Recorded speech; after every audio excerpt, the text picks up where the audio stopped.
This is the Bob Cordaro Show on TV. They fought for us, now he'll fight for you. The pursuit of justice and liberty. It's the Bob Cordaro Show on TV. And now, Bob Cordaro.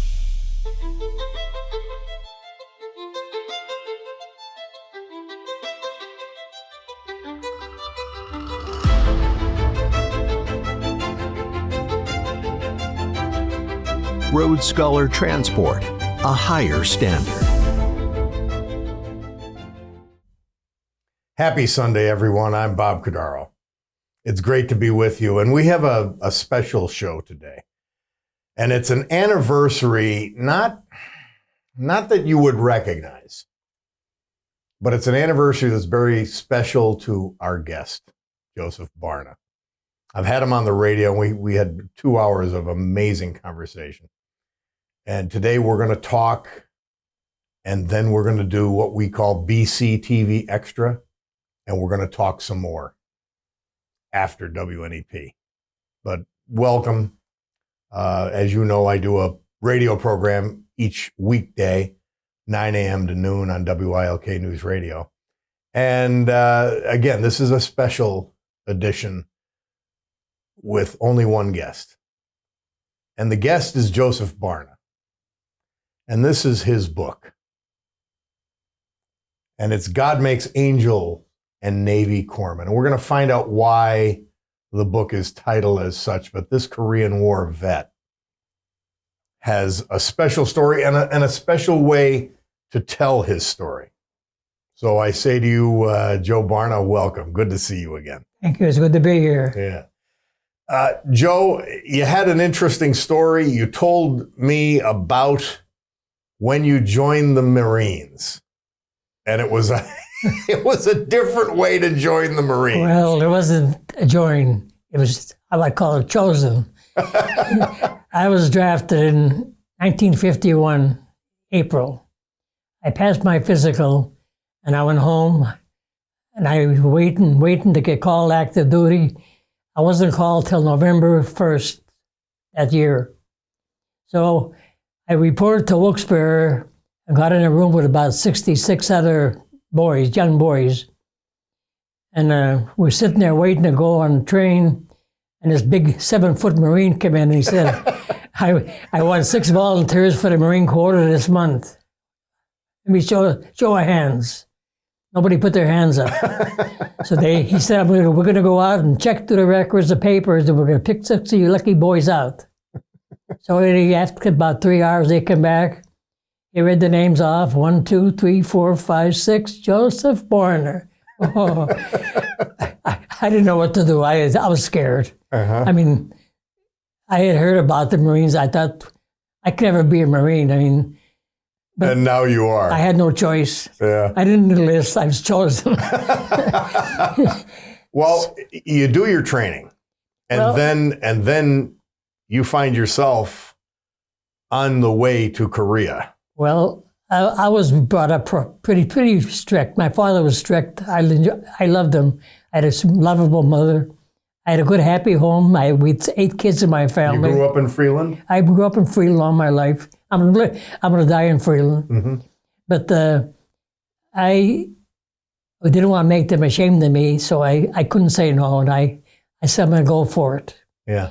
So they put me on a train, went to Paris Island, South Carolina, for 12 weeks boot camp. It wasn't fun, believe me. We got down there about 11 o'clock that night. Bus stopped in front of a barracks. This big sergeant come out with a roll, like they have cloths for factories for cloth. He was banging everybody in the head with that roll of cardboard roll. I said, what the hell am I doing here? Why am I here? So he said, you guys better get in there and get some sleep because tomorrow's going to come real early. So that was the first day in my Marine Corps life. Next morning, about 5 o'clock, the door opened up in the barracks and walked that big guy with the club. Fall out. 53 boys fell out. Platoon 578. Yeah, that was my platoon. So we had 12 weeks of real good training. I mean, I enjoyed it because I could take it. I figured I could stand what they gave me.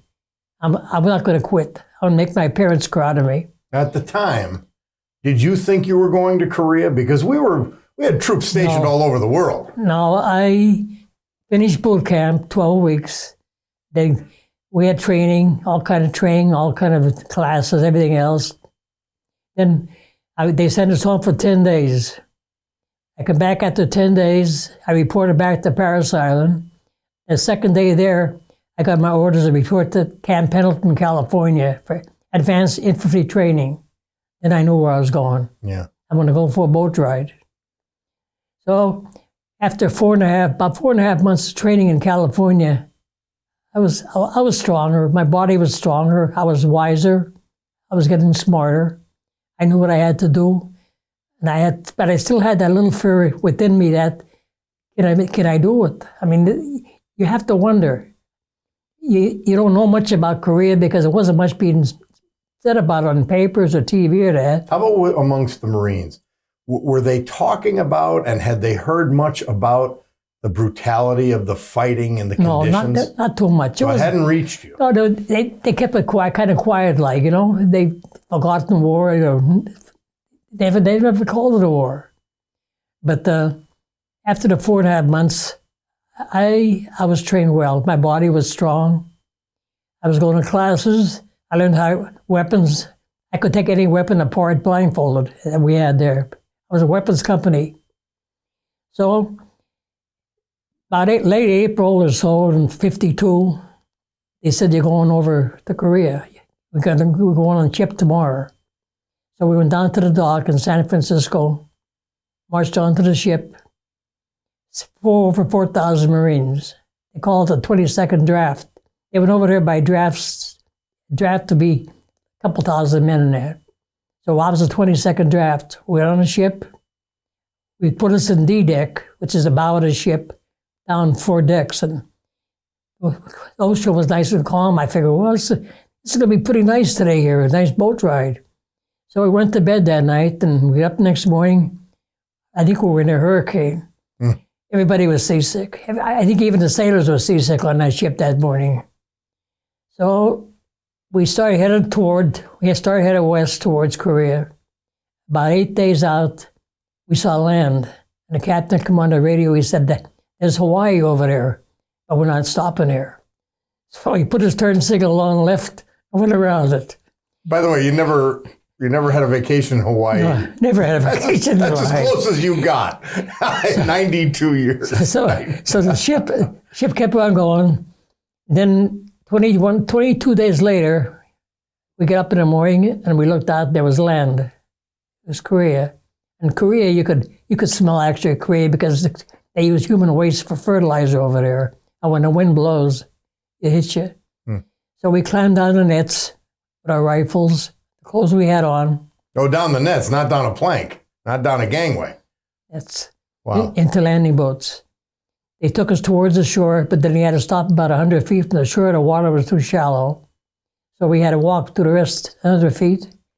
So we all walked on shore. We lined up there. And there was trucks waiting for us, taking different units. So we were going down the road there, and we were over this one bridge, over this river. And I looked up, and there was 15 Koreans hanging there. I guess they were sympathizers with the North Koreans. So I said, oh, my God, I ain't going to like this, I don't think at all. Yeah. So we went a couple more miles later. The truck stopped, and the driver got out. He said, Barna, your unit's up there in that mountain. It's about 900 feet high. He said, trucks don't climb mountains, so you got to walk. So I walked up the mountain. I got it up the trench here that the Korean people actually helped build. So a couple of feet deep, but it was a trench or a path. That very crest of the mountain. Right at the mountain, yeah. I got to the top of the mountain. It was flat, and there's a trench all around it. There was a few bunkers there, and there was a bunch of tired Marines there. They looked like they didn't sleep for a week. They had long beards, their clothes were all torn and everything else. They were tired. They had a battle the night before. And you had just gotten there. I just got there. So I went into the CP, the command post. I met the lieutenant. He said to me, he says, Barna, there's your weapon over there in the corner. I looked over there, I saw a 68-pound flamethrower. I said, hey, I'm only 155. How could I carry that thing? He says, that's your weapon, he said. I never carried one in training at all. But they knew you were a weapons expert. Well, and so you had become, but I never, you'd become the flamethrower. They never said flamethrower. Yeah. I mean, all the rifles at the M1s and at the bars and everything else, I could take it full blindfolded. I got pretty good at it, pretty good. So I talked to a couple of guys there and went in a bunker, and then I come out and I met this tall, thin guy. He came over to me, he said, I'm Jackie Kilmer, I'm your Navy corpsman. If you get wounded, you call Doc and I'll stop the blood from leaving your body. And we shared the same bunker because he was a corpsman and I was special weapon man here. Mm-hmm. He had to protect me. I mean, I could turn a battle around from defeat to victory with a flamethrower, believe me. Mm-hmm. So tell us the first time you used that flamethrower. Well, the first time I used it was I think it was 2 days later. We had a battle. And the way the battle's over to start, it's quiet. It's going getting near evening, and you hear bugles blowing, about 100 bugles, more than that even sometimes. They're all blowing different tunes. It'd be an amazing, frightening sound. And then they showed flares go up in the air, all colored flares. When them flares came down and landed on the ground, you hear screaming, and they see hordes of Chinese, or not, they weren't Chinese yet. Oh, yes, they were. They were mixed with the Koreans. Koreans and Chinese would be coming to the hill like a swarm of ants, close together, laughing. They had rifles on their shoulders. They're laughing. Hey, Marine, you're going to die today. You're going to die today. So we fought the battle. Then the lieutenant told me, he says, Joe, Barna, you're on. So I put the flamethrower on. I went out on the trench here. I looked out down the hill there. All I could see was people coming up the mountain, all in one big bunch. So I lit my flamethrower. Now you have to expose yourself. Did you also step out of the trench? I couldn't hide and shoot. I had to expose myself. But I was up on top here in a hill looking down at them. So I leaned over the trench here. I lit the match in the flamethrower, and the back trigger shoots out the gas. So I just sprayed it from left to right. And what was your range on that weapon? That weapon has a range of about 100 feet, 125 feet if there's no wind. But the 100 feet that's it. You won't get much more than that, though. It's well within bullet range. Well within bullet range. Yeah. But the flamethrower, you watch it in the movies, you see a guy with a flamethrower, you say, well, boy, that's a good weapon there. But how long do you think the fuel in that 2 tanks, 5-gallon tanks last? 24 seconds, and you're out. So after that that gas is out, you're on your own. You drop that off, you look for any kind of weapon that's laying there that's from another one who's wounded or killed. You just grab any weapon you can. You might end up fighting with your fist before it's over. Mm-hmm. Any weapon you have. But so the flamethrower had devastating effect. Joe, I want to talk about that when we come back. Just a quick break for our sponsor, and then we're going to come back and we're going to talk about that first time you used it once again, a little more in depth. Jospeh Barna, our guest, the Korean War and his involvement, our subject. Congressman Dan Muser has made his mark in Washington, D.C. and Pennsylvania as a member of the Financial Services and Small Business Committees, with offices to serve you in Tunkhannock, Bloomsbury, Hamburg, Dallas, Lebanon, Berwick, and Pottsville. Joe, the first time you used the flamethrower, you know, or you could guess its lethality. You're watching people burn, you're killing people. What was your reaction to? I never thought I could kill a person. I never thought I could kill a person. Over in a war, it's either live or die. If you don't kill him, he's going to kill you. I spoke in a school one time, elementary school, and afterwards we had a program. A young kid asked questions, and they asked the question to my fire honor guard there. They asked the question, what did you do in the war? So they all pointed to me because I'm one of the few guys in the honor guard that actually saw combat. So I went over to the kid and I says, what question you want to ask? He said, what did you do in the war? I said, I killed people. He said, why? I said, I wanted to live. I says, what would you do if you were standing someplace, someone's coming after you with a rifle or a knife or something? What would you do? Would you just sit there and take it? You would try to defend yourself any way you can. I had a weapon to defend myself. Now, Joe, that weapon in that specific battle blunted the attack by the Koreans and It turned them Chinese. back. I can't count how many I killed. Like I said, I heard the scream and everything else, but I wasn't worried about them yet. Yeah. Do you remember, and I've talked to a lot of veterans about this, do you remember the smells, the sights, the sounds? I mean, it sounds like it's as vivid today. I never forgot that. Yeah. Yeah, like I said, 70 years ago, just as 70 vivid. years ago, I'm still here. So that's a sample of battle. That was to continue for quite a while. But then came a time when you were seriously injured. And the Navy corpsman you talked about, or the corpsman you talked about, came to you. Tell us about that story. We were in a battle one night.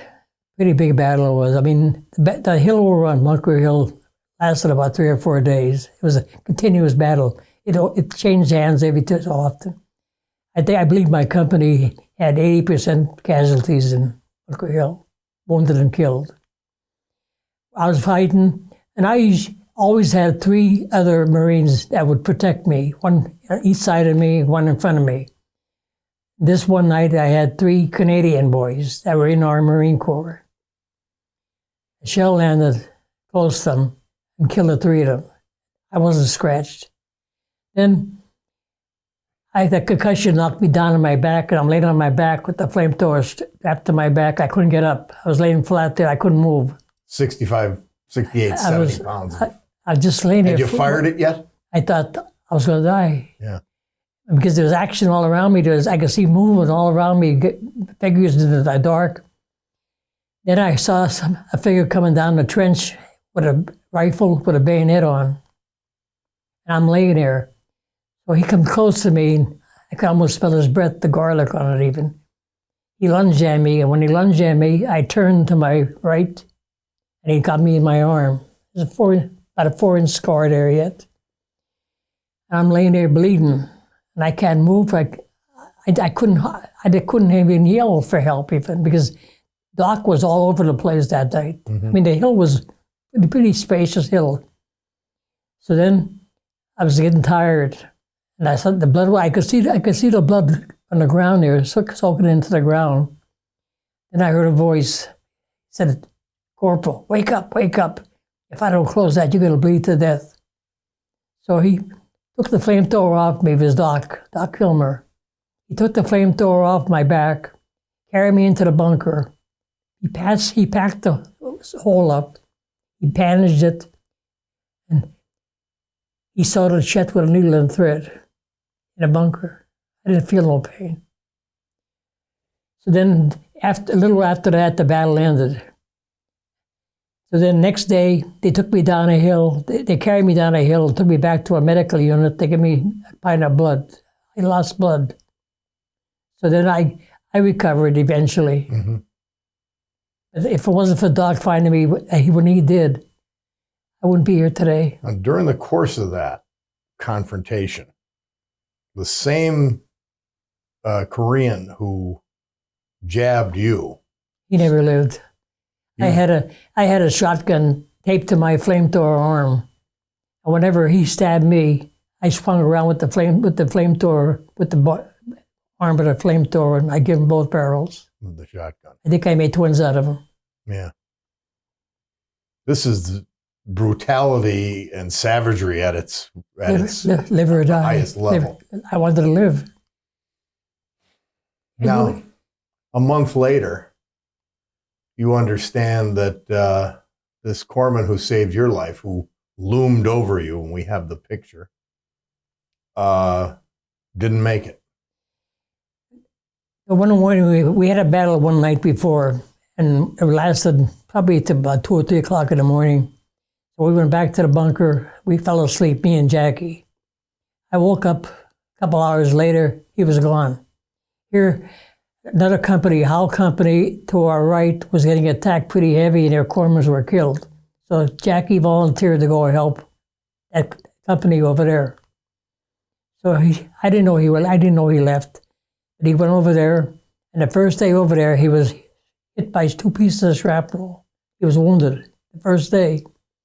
So he's in a bunker being treated by the Marines there, and he heard cries of Doc outside. So he tried to crawl out to help them. And the lieutenant told him, he said, Jackie, you go out there, you're going to die. He said, if I don't go out there, the Marines are going to die. So they couldn't stop him. So he went out to aid those 2 Marines. There was 2 Marines, but the citation said 1 Marine. But I talked to a sergeant that was in that battle, and he told me there was actually 2 Marines he laid over top of when the shells started coming in.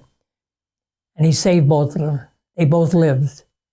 Now, whether that 1 Marine crawled out, he got enough strength to crawl out when he saw that Jackie was dead, 18 pieces of shrapnel in his body. And that's why we're doing this and airing this on August 13th, because that's the anniversary of that Navy corpsman's death.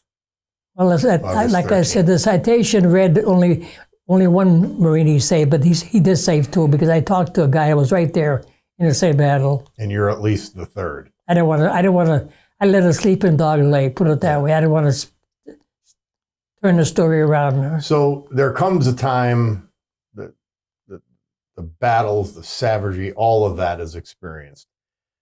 You finally get to go home. How many months later was that? 13. 13 months. I spent 13 months in Korea. In country. You told me the story about when you boarded the same ship that had taken 4,000 Marines over. How many were on their way back? 750. So, When I got to Korea in May of 52, there was 5,800 Marines killed already. And from that time on till the end of the war, it added up to almost 13,000. so after all this horror, you arrive back on the West Coast. And your boat is greeted.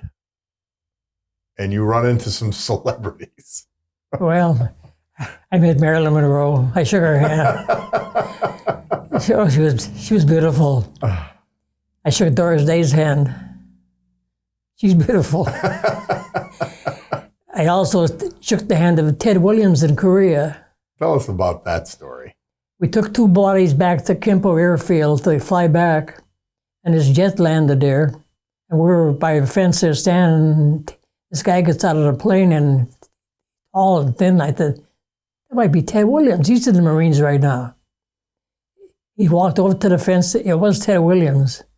He came over to us. He said, you Marines are having a rough. I'm going to give you all the support I can give you. He had 38 missions. He was shot down once his plane was demolished, and he walked away from it. I was gifted. Like I said, I met a lot of important people, a lot of nice people. How long did it take for you to feel normal back home when you had arrived back in stateside? Well, it was rough at first. I mean, you don't forget a war. I mean, you feel through a war. I mean, I lived in the mountains for 13 months, like a mountain goat, actually. I never come down off the mountains. We stuck in the mountains in Korea are like the wall that's in California right now. the North had to get to the mountains. If they would have got to the mountains, they could have demolished Korea. They would have controlled the whole Korea. They didn't get through. Mhm. They never ran out of artillery. They never ran out of mortars. They never ran out of bullets. And they never ran out of soldiers. But we never ran out of courage. And that's why I'm so proud to be called a Marine for what we did over there. Yeah. There's a great bond. I always said that you could take a platoon of Marines, or a company of Marines, and look in a huge mirror, and all you see is one face, a bond. They do stick together. I see a lot of heroes. I wouldn't unrecognized. They didn't want to. We don't go for medals. I wear some ribbons on my chest, but they only tell where I've been and who I've been with. I didn't go to get medals to be a hero. I had to come home to 7 people in my family yet. My grandmother was living yet. And what hurt me more was when I come home, I couldn't cry. I couldn't shed a tear. I went to funerals, my grandmother, my mother, my father, my brother. Then I got married. She waited for me 2 years. I had to marry her. And I met her when she was 16. I was 18. Dated her twice. When second time I says, that's the one I want. But then I got the call to go to service. I said, well, you do what your heart tells you to do. She said, there. I'll write to you every day. And she did. Man. So Joseph, we're going to go to BCTV Extra to continue this conversation, but great being with you.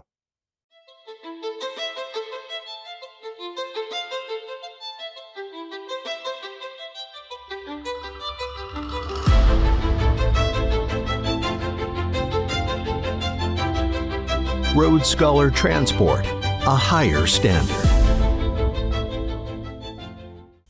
BCTV Extra is what we do with our guests, and you can see it on YouTube as you are now. Because we're only given so much time on our weekly show, the Bob Cordaro Show on TV, on WNEP-TV. So when we've got an engaging guest like Joe Barna, we want to talk more. Joe, and keep showing this book because it's God Makes Angels and Navy Corpsmen. And it contains all the stories you're telling here. it's not about me, it's about everybody. Yeah. It's about everything in my life, how people should live. I don't talk politics. There's not a word of hate in that book. Mm-hmm. It's all about you, them, they. Joe, if you were to have one memory, and maybe you can't, of your time in the Korean conflict, is there one thing that stands out, or is it just so many things? Well, there are so many things. Like I said, I have so many memories, but the one memory I have that I think really never left me. After a battle one time, we were in a battle for about almost 2.5 days on a mountain. We lost all but 13 Marines. So they flew a Corsair plane over one day and dropped a smoke bomb, and they pulled us off the hill. And we couldn't get off because we were lower than the communists, or they were higher. And if we tried to pull out, they'd wipe us. They'd start shooting ducks in a barrel. Mm-hmm. But the lieutenant took us back to the reserve area a little bit off the line. He said, "You go in the tent there and sleep for 2 days." Went in the tent to sleep, and second day he came in. He says, "Come on, you guys come out with me. I need you. We're going someplace," he said. So he put us on trucks, and he drove down this road.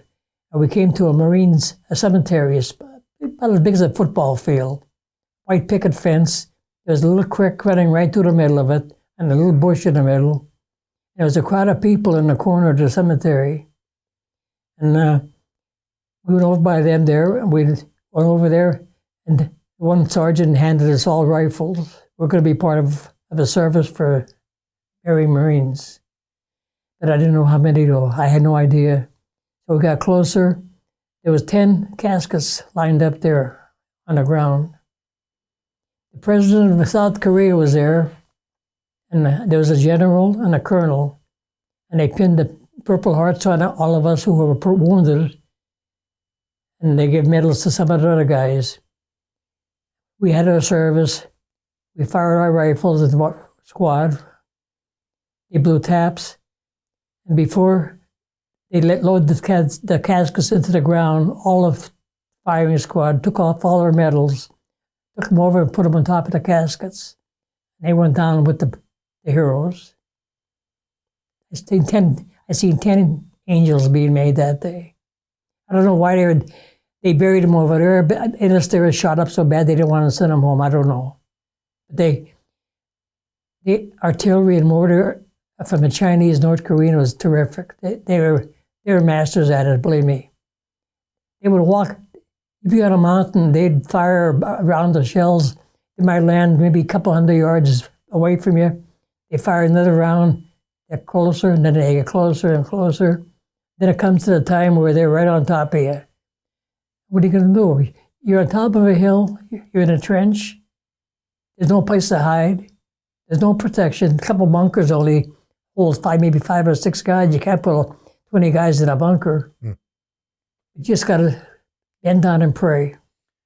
Joe, you told me a story of someone that you ran into in Wilkes-Barre. And he talked in the Wilkes-Barre area. And he talked to you about his relative. I think it was his dad. His uncle. That was a flamethrower in Korea. And so he reached out to you because he heard you were. Tell us about that story. I got a call one day on a phone. It was a young voice. He wasn't too old. He said, my uncle was in Korea. He was in the Marines, and he carried a flamethrower. And he said he was killed in Korea. I was 50 feet away from that boy who got killed when a shell or a bullet hit that flamethrower and a ball of fire erupted. That's how he died. Yeah. But I wouldn't tell him that. I just said, I served with your uncle. I served with the same company with him. Yeah, but you knew. It's a hell of a way to die.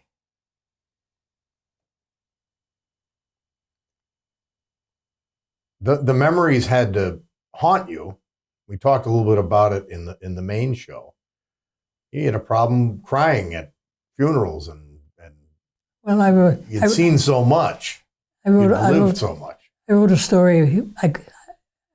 Someone asked me to write a story one time, and so I started scribbling words on paper, and I called it Tears, because I remember I couldn't cry. I thought that might be a good article to write about. So I come home, and like I said, I couldn't cry, and it was tearing me up inside. My insides were turned up because I couldn't cry. But then I began to work. I worked 44 years of my life after I come home. Mm-hmm. I had no time to think about the war too much. But then I retired in 92. I was going to the VA. And like I said, the tears wouldn't come yet. But I was in a VA hospital waiting for an appointment. And I went in for my primary doctor. And before I went in, they brought an African-American boy in a wheelchair in. He's covered with a blanket. They wheeled him over alongside me there, and so I went in for my appointment, and I come out, and he was going in next. And they had the blanket on, but he also had a Korean hat on. That's all they had. They had a blanket and a Korean hat. So I said, were you in Korea? He said, yeah. So then I walked over to him. I was going to say goodbye to him, and the blanket was off, and one leg and one arm was missing. And he said to me, he said, I'm glad you made it okay in one piece. I started crying. Yeah. I just broke down right there. And there must have been a dozen people in a waiting room there. They all cried too, you know. Amazing. I grabbed his hand, I shook it. I called it Tears. I mean, in fact, it won a national gold medal in the VA contest, that Tears. When I read it down in Kalamazoo, Michigan, I had to read it in front of a crowd of people. they had the contest up the VA where you get involved with writing, crafts, and music and everything else. So I get in creative art, creative writing. In 3 years, I won 4 gold medals and 2 silver medals. Well, the book is... It's nationwide. Joe, we aired the program on August 13th. We're releasing this BC TV Extra on YouTube on August 13th. You're going to be on that date. You are today in Texas for that corpsman who saved your life and a celebration in honor of his heroism. I might be down there honoring him that day too. Tell us about it.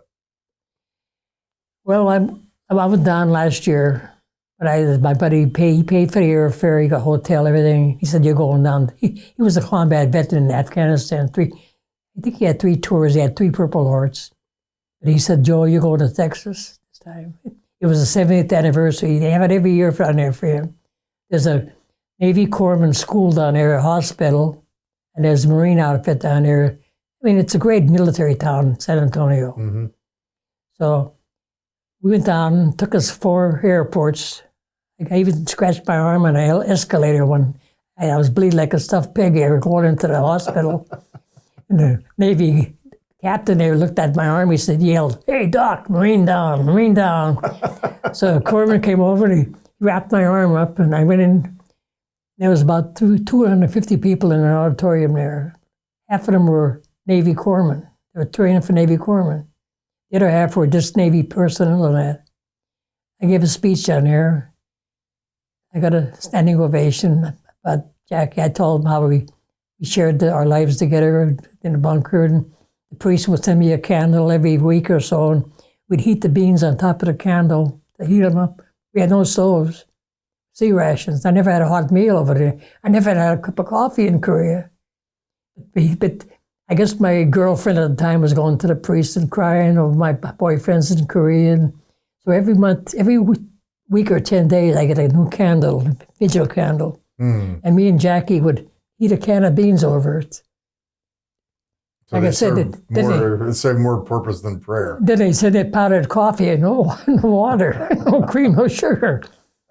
But we survived. I mean, I don't know how I survived, but two things that you wonder about. I mean, there obviously had to be lighter moments, times when you laughed, things that were funny in between battles, or things that maybe you laughed about after. Can you remember any moments like that? Well, there wasn't much laughing over there, I tell you the truth. Yeah. But it was just having the hope that you're going to get out of there alive, the faith that you have. And you have to have the strength and the courage to do what you're doing. If you don't have that, and I got my courage watching Jackie Kilmer bending over Marines there with a black bag. And there's shells all around him falling. And he's out there walking around. And I guess I got through him real good. We got real close. And so he's honored this August 13th. And hopefully you'll be there. But did you know, were you there and going to be in country 13 months? Did they give you a time frame? No. So I don't even think I had a watch over there. I mean, I never had a camera over there. I never took pictures. I never had I don't believe I had a watch even over there. Every day was the same. Every day was a war. They had more men. The Marine Corps, when they entered the Korean War, had 25,000 Marines. China threw in 95,000 soldiers to help the North Koreans. In front of us on our line there. Eventually 600,000. Well, it was a lot more than that. I think because when they got to the Yellow River, that's when the Chinese entered the war. And these Marines were up there, they were stuck. They wanted to go across, and Truman pulled them back. He wouldn't let them go across. So they had to fight their way back towards Seoul. South Korea. 600-700 froze to death, 30, 40 below zero. I talked to some that survived that. I don't see how they did it. I mean, I was in a mountain when it was 20, 30 below, and you can't hold a cup of water there. What did it feel? Yeah. How did that feel? Did it feel like it would ever end? And I know you're young, but did it feel like that cold would ever end? I mean, the clothes weren't the best clothes either. I mean, the clothes we had to wear were the clothes I went off the ship with. I got off the ship with my clothes I had on and an M1 rifle. I landed in Korea. My sea bag, I don't know where the hell it went. I didn't see my sea bag until I got back to California. And it was cold. And the Koreans, they seem to have, I know they had 2-piece quilted suits they used to wear over there. I don't know how they survive even. And we were freezing our ass off over there. Yeah. And I mean, the United States was war weary at the time and maybe a little overconfident at the time. And you were not equipped. You didn't have winter wear. I mean, that was mostly the case. Our sea rations were dated 1941. And it was 1952. The cookies were like hockey pucks. The chocolate was white. Beans, sausage patties, and the corned beef hash that I don't think a dog would eat. We had to eat. No stove. Had to eat them cold a lot of times. People can't believe what a veteran goes through. He has no choice. Yeah. He wants to live, that's all. When did they tell you you could leave or you were going back stateside? They told me about a week before they took us back off the line there to a rest area. They had a tent set up there, and we were waiting there a couple of days to go.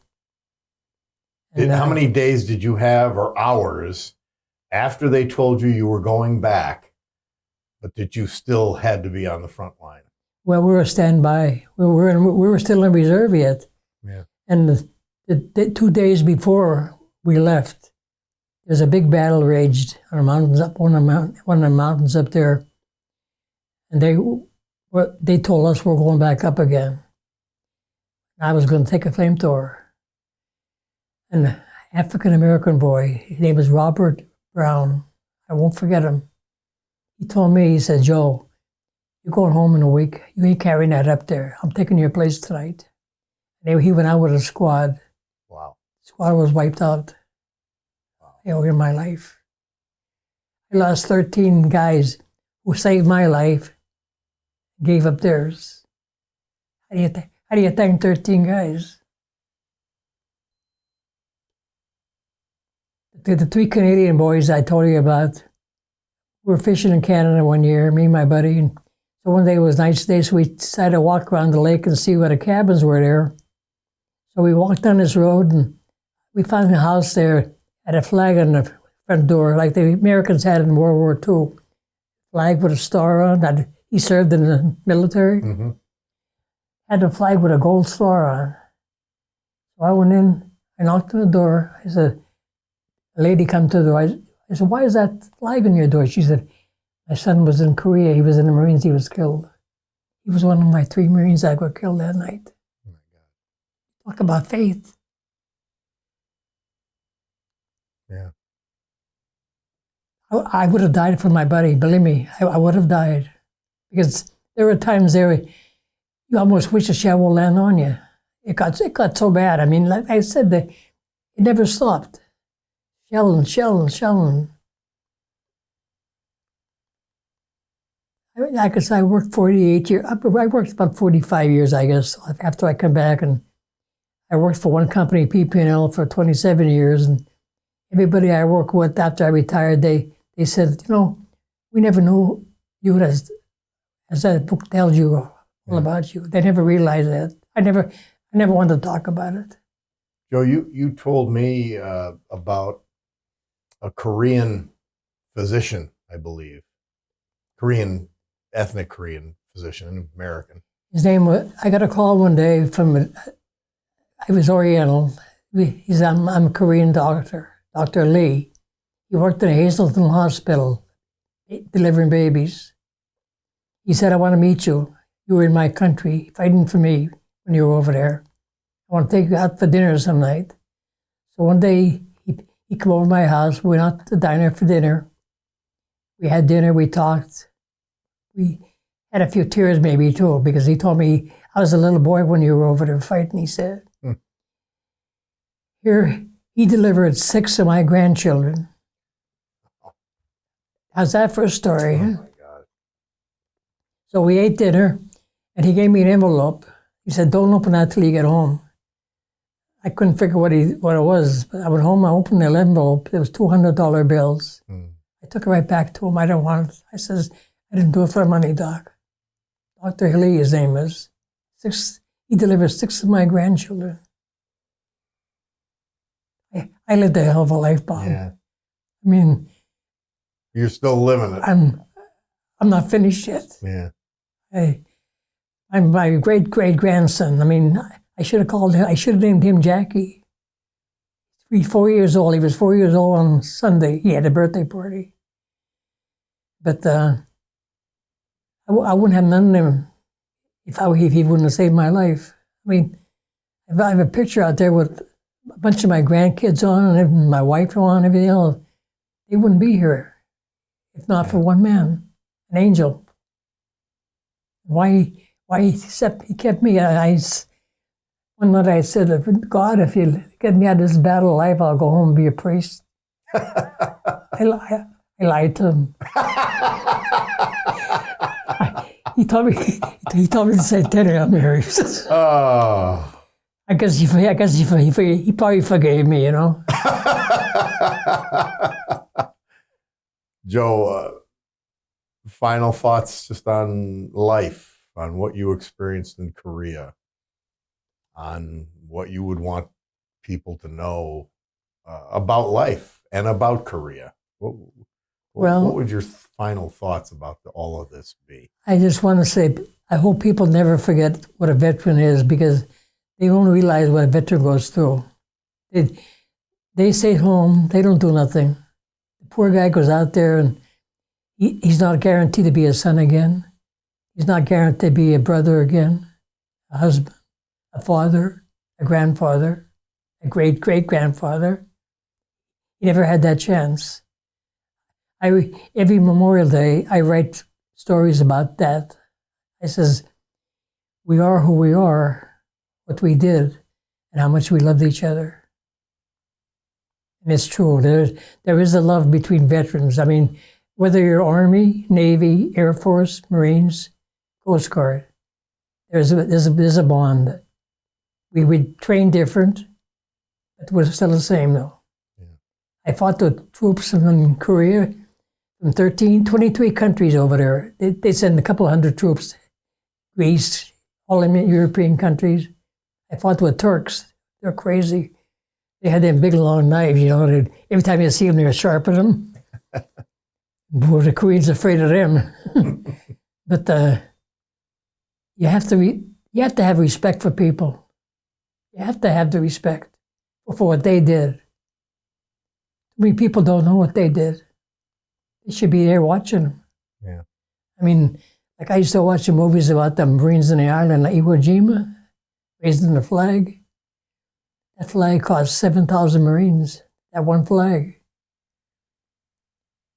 And I remember the story I read about that. There were Marines marching off the island, and they were walking down the hill there to go on the boats, and somebody had a paper on one of the crosses in the cemetery. They had there, what we did today for you, enjoy it. We did it for you. Yeah. Well, I'm happy you did this for us, Jospeh Barna. I'm honored to let it out, because somebody got to talk about it. You can't hide this. It's too precious to hide, you know. Well, we'll come and do this again, because I can't get enough of it. Jospeh Barna, thank you.